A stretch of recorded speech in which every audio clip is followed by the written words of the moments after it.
కారం రంగు రుచితో ఉంటుంది. ఆచి మిరపపొడి అదరగొట్టే కారం రంగు రుచి. వైసీపీ హయాంలో చేనేత పరిశ్రమ పూర్తిగా కుదేలైందని ఆరోపించారు ఏపీ సీఎం చంద్రబాబు. చేనేతల శ్రేయస్సు కోసం తాము ఎంతో చేశామని, ఇంకా చేస్తున్నామని వివరించారు. అమరావతిలో హ్యాండ్లూమ్ మ్యూజియంని ఏర్పాటు చేస్తామన్నారు. జరుగుతున్న అభివృద్ధి ఆగకుండా చూడాల్సిన బాధ్యత ప్రజలదే అని సూచించారు సీఎం. గడచిన 5 సంవత్సరాలు చేనేత పరిశ్రమ పూర్తిగా కుదేలైంది.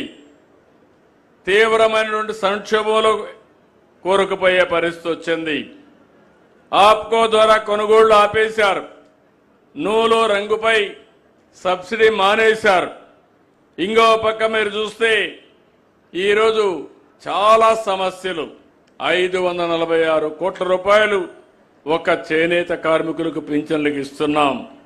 ఇంకో పక్క ఈరోజు మీ అందరికి హామీ ఇస్తున్నాను, నేతన్న భరోసా కింద అదనంగా 25,000 రూపాయలు మీకు ఇచ్చే బాధ్యత ఈ ప్రభుత్వం తీసుకుంటాం. మీ జీవన ప్రమాణాలు పెరగాలి. ఒకసారి సిపిఎంకి ఇచ్చాం, ఒకసారి బీజేపీకి ఇచ్చాం. ఎప్పుడు ఈ సీటు మీద మాకు కొన్ని గొడవలు కూడా ఉండేటివి సిపిఎం సిపిఐ మధ్య.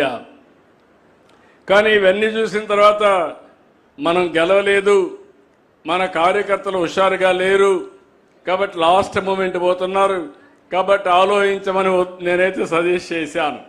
ఓడిపోయినప్పుడు అన్నాడు, నేను ఎక్కడైతే ఓడిపోయానో అక్కడే భయంకర అద్వితీయంగా గెలవాలి, మంచి మెజార్టీతో గెలవాలని పట్టుదలతో ముందుకు వచ్చాడు.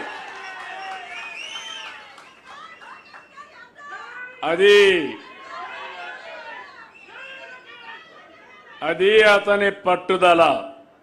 నేను కష్టపడేది పేద ప్రజల కోసం. మీకు అందరికీ హామీ ఇస్తున్నా, సూపర్ 6 ద్వారా ఎన్నికల మేనిఫెస్టో అమలు చేస్తానని ఆ రోజు మీకు చెప్పాను.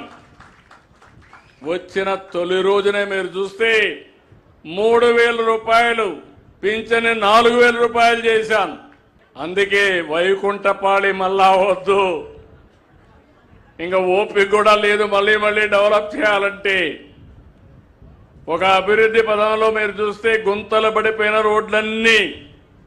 గుంతలన్నీ పూడ్చాం. ఒక పక్క పట్టాలు ఎక్కించాం అభివృద్ధిని.